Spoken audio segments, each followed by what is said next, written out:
Deep in the underhive, an old ruined factory sits abandoned. What it once produced has been lost to time. Now, a sinister force has moved in. Zombies lurk around corners, and a master necromancer has made it his home.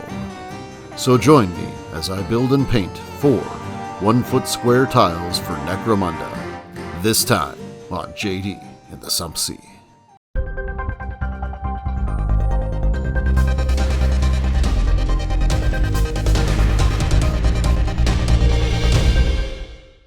Welcome back to JD in the Sump Sea. I'm Jay, and today's video is a build and paint of 4 ruined factory tiles for Necromunda. I made these tiles with the help of some friends for the finale game of our summer Necromunda Dominion campaign at oldguardgames. If you would like to support the channel, oldguardgames' sister online store is called Badger Games, and if you go and you make a purchase there and enter JD 2024, then you'll really help out the channel. If Necromunda building and painting and campaigns and gang building and list building and just talking about Necromunda in general is something that you enjoy, then consider busting out your Warhammer and smashing that like button and smashing that subscribe button. And don't forget to hit the bell icon so you don't miss any of our future videos. Thanks for watching. Now, back to the show.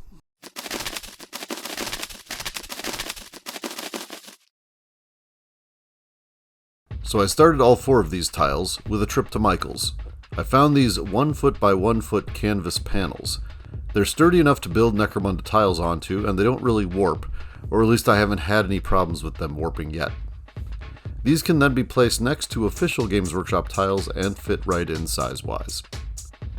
The first tile here is kind of a continuation of a tile my friend Steph made. I wanted to extend the giant pipe that she'd used on her tile, so I thought it would be cool for this tile to have a big section of the pipe kind of at an awkward angle on top of a large pile of trash. I cut the end off the tube, then decided I'd use this hill that I bought a long time ago in a terrain lot from a convention as the base of the pile of garbage. I lined up where I wanted the tube and where I wanted the hill, and then used a bunch of PVA glue to glue the hill to the base plate.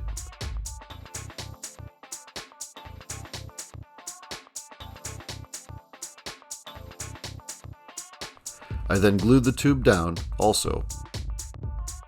But first, I cut out a ragged hole in the top of it. I figured that would make the tube itself a bit more playable. I have all this old Games Workshop building kits from probably 15 years ago, and I thought this would make a good ruined external walls for the factory. So I started cutting up pieces of the walls and then gluing them down. I then started just gluing down random bits, either chunks of other canvas I cut up, or more plastic Games Workshop building wall sections, or whatever else I had in my bits boxes.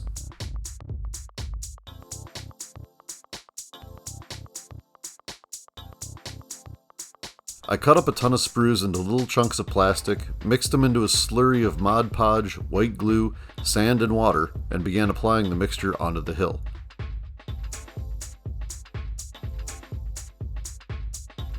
I continued applying it, minus the sprue chunks, all over the rest of the piece to give it some texture.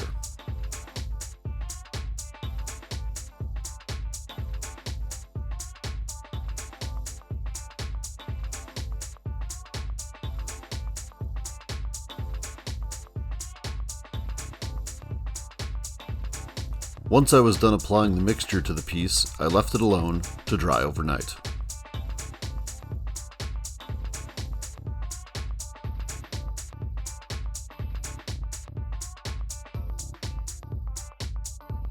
After looking at the dried model and asking my significant other about how it looks, I decided there definitely needed to be more piles of scrap, garbage, trash, junk, and all sorts of stuff all over the hill and throughout the whole of the piece. This was kind of the garbage dump of the 4-piece ruined factory build.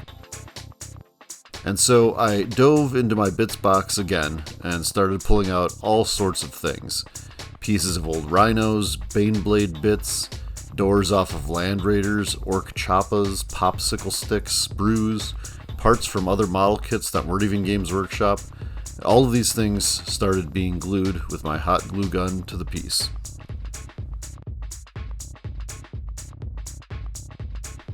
Hot glue guns are great to get things assembled quickly, but the glue doesn't always hold very well, and the fumes are noxious, so I don't recommend a hot glue gun unless you can do it in a well-ventilated area. And then once it's glued, make sure you supplement the glue some other way so that the bits don't just fall off after, a period of days.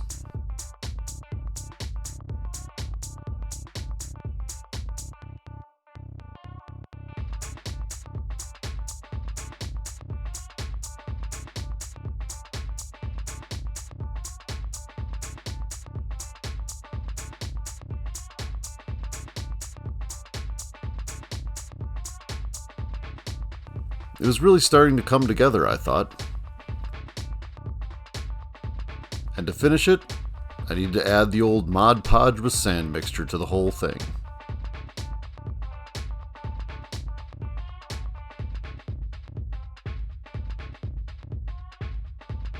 This next tile I wanted to be a bit more versatile. We had this great piece already built and painted that had a giant container on top of it, filled with green goo that had been broken and was dripping out. I wanted to give it a base, but I wanted to not attach the base for ease of transport, but also so I could either put something else there or leave that tile empty.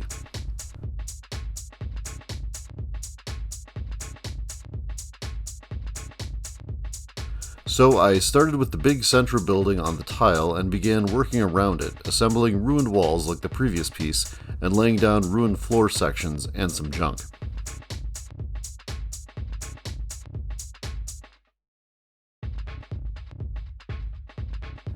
I eventually took the central building off of it to finish the tile.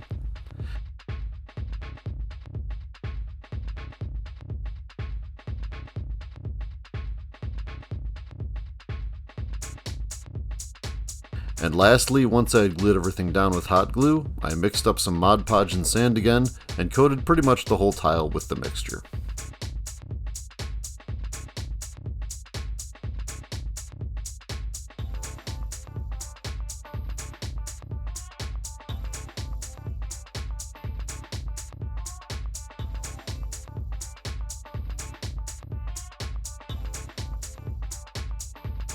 I like to call these the silos. They're a great use of materials, including lots of bendy straws, a Pringles can, the top of a Tivana container, a Trader Joe's coffee cylinder, a paper towel tube, and other bits. Thanks again to our friend Steph, who put this together during one of our crafting days. I mounted this diagonally on the base so that it wouldn't overhang too much when it was placed next to other tiles. I started my additions with some wall sections to roughly define the building perimeter. I also glued down cut up pieces of the walls to add debris to the tile. I had an idea of how to use this really cool resin cast control panel that I've had for many years. I needed to connect it to the silo, so I used a bottle cap, and then I glued down a broken up tile floor section from some 40K terrain circa 1998. These next two pieces of terrain I have had since 4th edition's box set, The Battle for McCraig. I have the perfect setting for them, finally. I then glue down other random pieces onto the ground just to give it more character.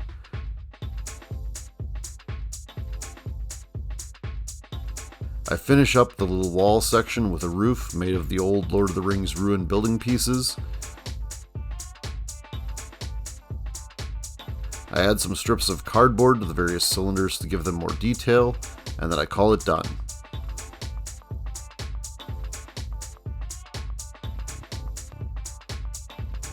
I again then use my signature sand, water, and Mod Podge mix and cover almost the entire piece.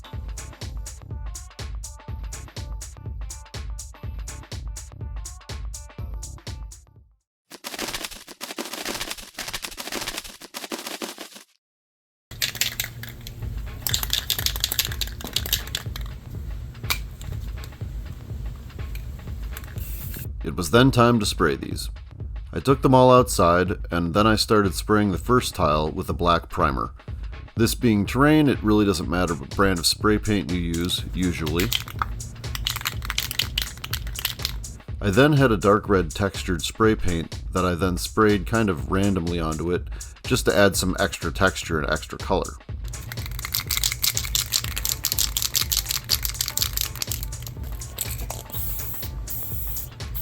After this tile, however, I was out of black primer. I then had to run to a game store to pick up some primer, and I bought Army Painter Black. I started spraying and everything seemed fine at first, but then I realized it was not staying black. As it dried, it got lighter, and some areas were lighter than other areas, and in some places the paint actually never even stuck. I think the reason was that it was really hot and humid that day. I didn't have a choice, I had to do this day, but still I think the weather had a role in the spray paint not working right. For all three of these tiles, I did the black base coat, then the smattering of red textured paint. It made a good base to start with for the actual painting of these tiles.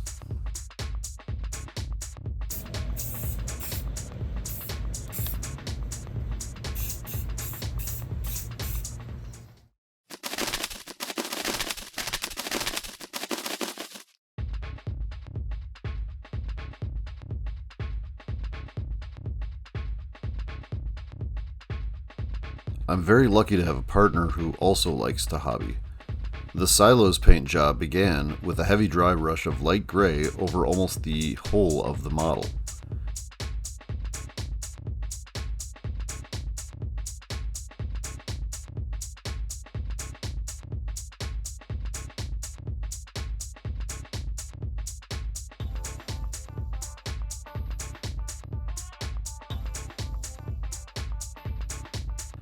Then a reddish orangey brown was selectively dry brushed over those same areas to help indicate age and wear.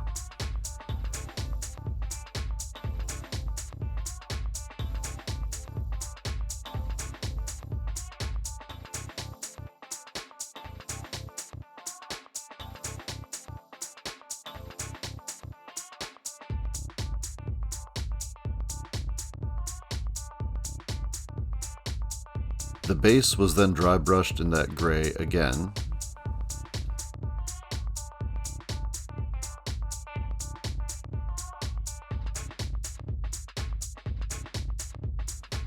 The bendy straws, which signified pipes, were then painted in a brassy/bronzy color.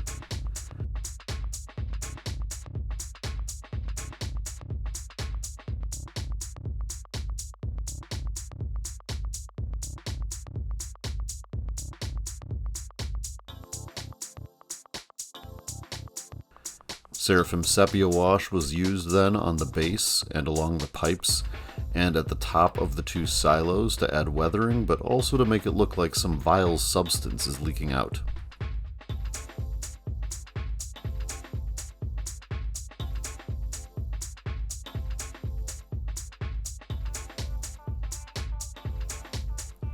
Silver is then dry brushed on the areas that are meant to represent metal.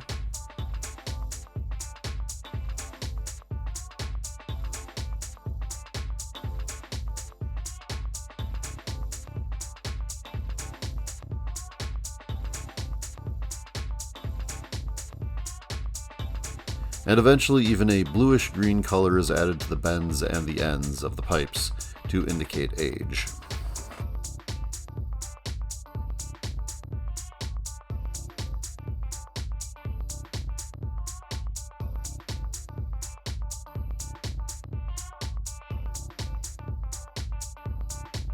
I then started painting Steph's tile that had half the pipe and a control panel and some other interesting features.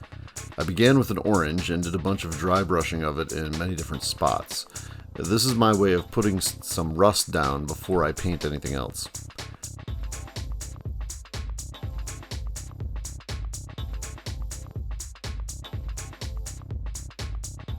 I then took a gray craft paint and started dry brushing a whole lot of other areas on the tile, including the pipe, the rock structure the pipe was sitting in, the vertical cylinder piece, and the cubish piece in the corner.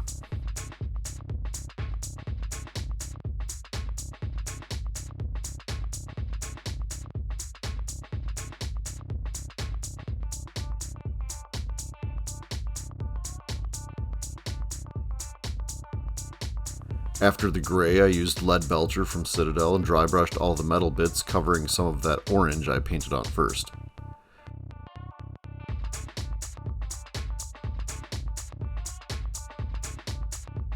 I then made a tan/light brown color similar to what was done in the silos tile so I could match it roughly.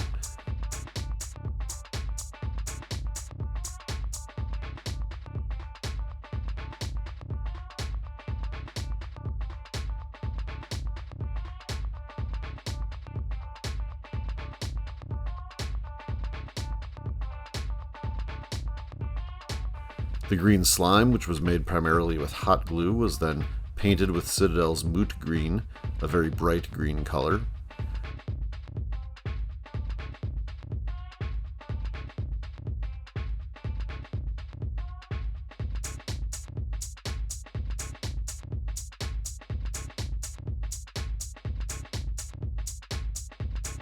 For the wash on this tile, I used Army Painter's Strong Tone and I painted it in splotches all around the base.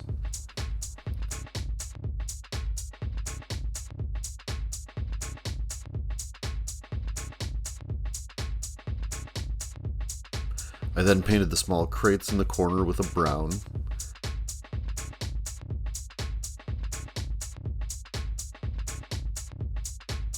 I went back to the green goo with a mix of moot green and white.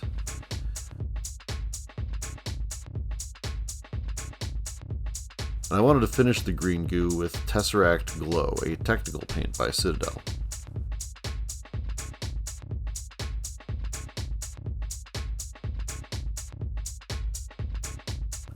Then I did some more washing to add more grime to various areas, again with the strong tone.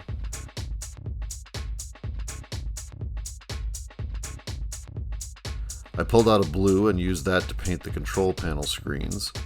I then used a green for some of the buttons, and then a yellow for some of the other buttons.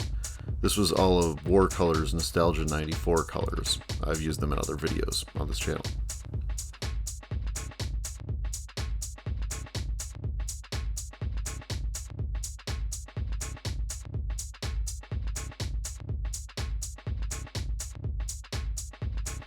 I then did finishing touches like paint the hand coming out of the goo, and I washed the small crates and a few other areas in the tile with strong tone again.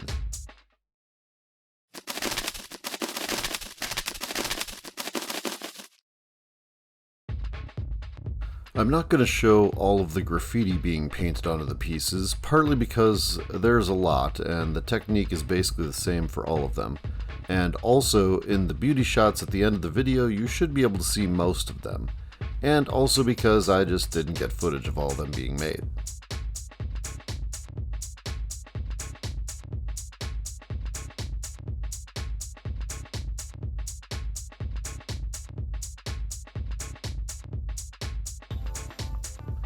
But the main way the graffiti was made was with Posca paint pens bought from an art supply store.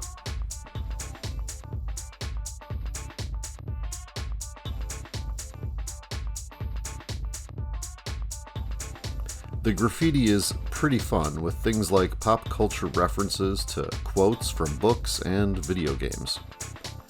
I was surprised by the graffiti because I didn't know they were going to do it at all, really, but I was pleasantly surprised and I think it turned out great.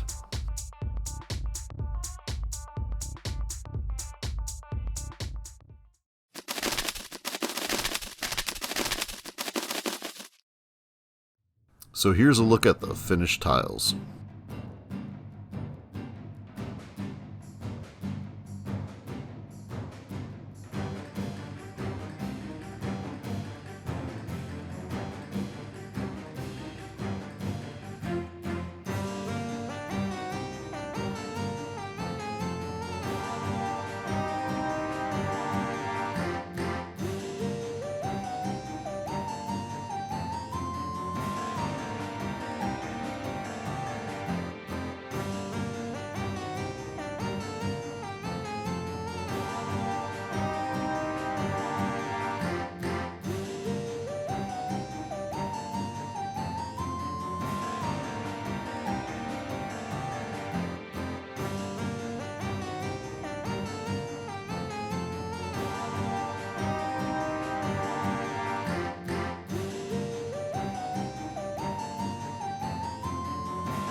Well, I hope you enjoyed that build and paint video, and I hope maybe you got some inspiration along the way.